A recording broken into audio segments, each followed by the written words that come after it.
दोस्तों अगर मैं आपको कहूं कि हम एक ही वीडियो में सारे एलोट्रोप्स को, अपनी केमिस्ट्री के सारे एलोट्रोप्स को निपटा दे तो कैसा रहेगा। तो स्टार्ट करते हैं। हम सारे एलोट्रोप्स को निपटाने वाले हैं। कौन से हम कार्बन के एलोट्रोप्स करेंगे, हम फास्फोरस के एलोट्रोप्स करेंगे, हम सल्फर के एलोट्रोप्स करेंगे और कौन सा हम टीन के एलोट्रोप्स करेंगे। इनके अलावा अपने से कोई पूछे ही नहीं जाते हैं। तो सबसे पहले हम करने वाले हैं किसके, कार्बन के एलोट्रोप्स करने वाले हैं। तो कार्बन के एलोट्रोप्स हुए दो टाइप के, कौन से एक हो जाएंगे क्रिस्टलाइन, एक हो जाएंगे अमोर्फस। क्रिस्टलाइन में कौन से आएंगे हमारे पास, diamond, graphite and fullerene. Amorphous में आएंगे चारकोल, कोल, लैंप ब्लैक। ठीक है, अब आपको यहां पे सिर्फ इतनी सी बात याद रखनी है कि अमोर्फस में ये तीन आते हैं, इसके अलावा इनसे डिटेल में क्वेश्चन नहीं पूछा जाएगा।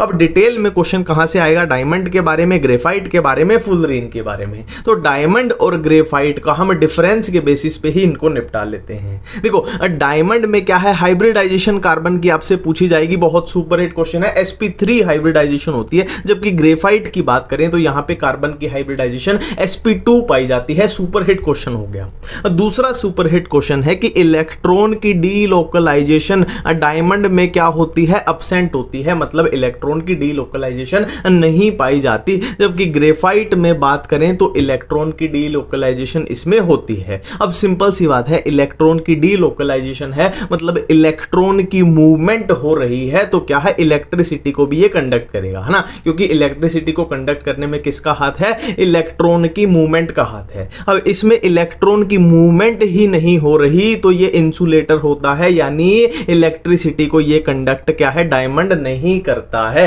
ये एक सुपर हिट क्वेश्चन हो गया। ठीक है, नेक्स्ट है, देखो अगर आपको थर्मोडायनेमिकली पूछ लिया जाए ना, देखो नॉर्मल क्वेश्चन आया कि इनमें से कौन सा ज्यादा स्टेबल है, तो आपको क्या लगेगा कि डायमंड ज्यादा स्टेबल होता होगा ना, डायमंड इतना महंगा है तो ज्यादा स्टेबल होता होगा।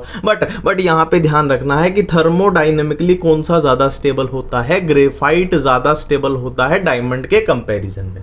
ठीक है, अब बहुत सुपर हिट क्वेश्चन बन गए। नेक्स्ट हम फुलरीन की बात करने वाले हैं। देखो डायमंड अपना हो गया, ग्रेफाइट हो गया, अब हम फुलरीन की बात करने वाले हैं। अब फुलरीन के सुपर हिट क्वेश्चन कौन से बनेंगे, सबसे पहला हाइब्रिडाइजेशन वाला बन जाएगा। कार्बन की हाइब्रिडाइजेशन क्या आएगी फुलरीन में, sp2 आएगी। कितनी हाइब्रिडाइजेशन आएगी, sp2 आएगी।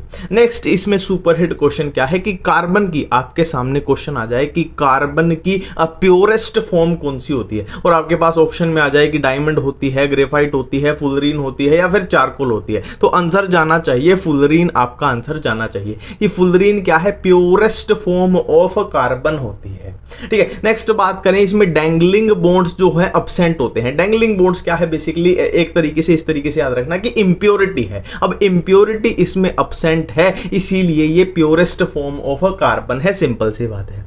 नेक्स्ट है, फुलरीन किससे मिलके बनता है, C60 एंड C70 से मिलके बनता है। ठीक है, अब यहां पे एक बात ध्यान रखनी है, जो बकमिंस्टर होता है ना, देखो हम इसमें कंफ्यूज हो जाएंगे कि फुलरीन क्या था, बकमिंस्टर क्या था। सिंपल सी बात है, फुलरीन जो है वो किससे मिलके बना है, C60 और C70 से मिलके बना है। अब जो ये C60 है ना, जो ये C60 है, इसी को हम क्या बोलते हैं, बकमिंस्टर बोलते हैं। और एनसीईआरटी में साफ साफ लिखा हुआ है कि जो C60 यानी बकमिंस्टर जो है, उसमें हेक्सागन कितने होते हैं, हेक्सागन समझ रहे हो ना, हेक्सागन मतलब 6 वाला। ठीक है, कितने 20 उसमें हेक्सागन होते हैं, और पेंटागन कितने होते हैं, उसमें 12 होते हैं। एनसीईआरटी में ये बात लिखी गई है।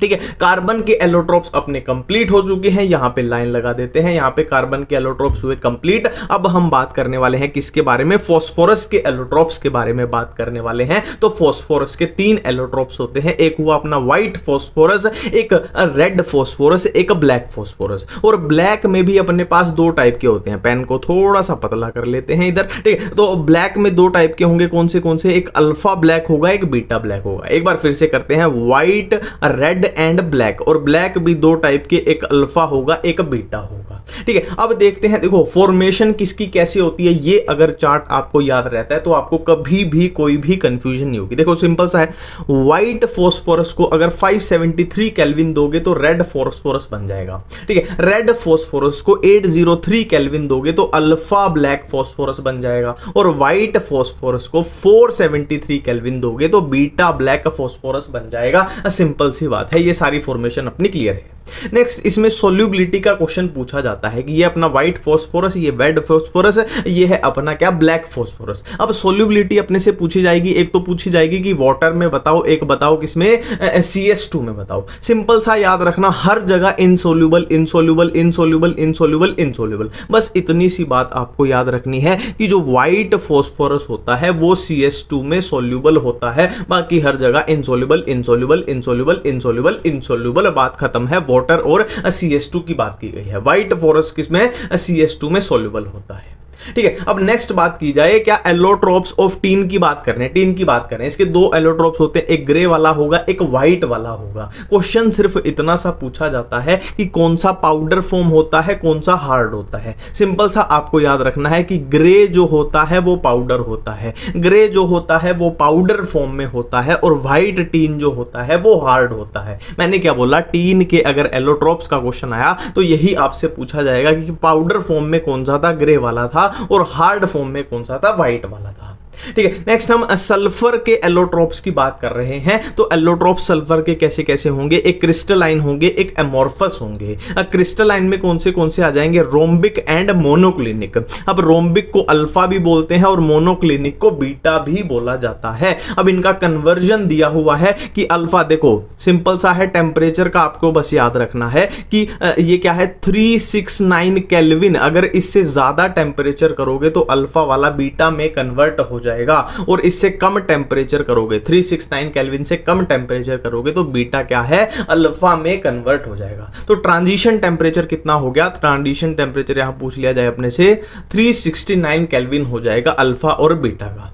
ठीक है, सिंपल है। अब अमोर्फस में कौन से आ जाएंगे, प्लास्टिक, सल्फर, कोलोइडल और क्या है, मिल्क ऑफ सल्फर आ जाएंगे। ठीक है, यहां पे क्वेश्चन ज्यादातर इससे ही पूछा जाता है, ये इतने इंपॉर्टेंट नहीं है। इससे अल्फा और बीटा में ट्रांजिशन टेम्परेचर ये याद रखना। ठीक है, तो सारे एलोट्रोप्स जो हैं अपने कंप्लीट हो चुके हैं। मिलते हैं नेक्स्ट वीडियो में नेक्स्ट टॉपिक के साथ। थैंक यू, धन्यवाद, बाय बाय।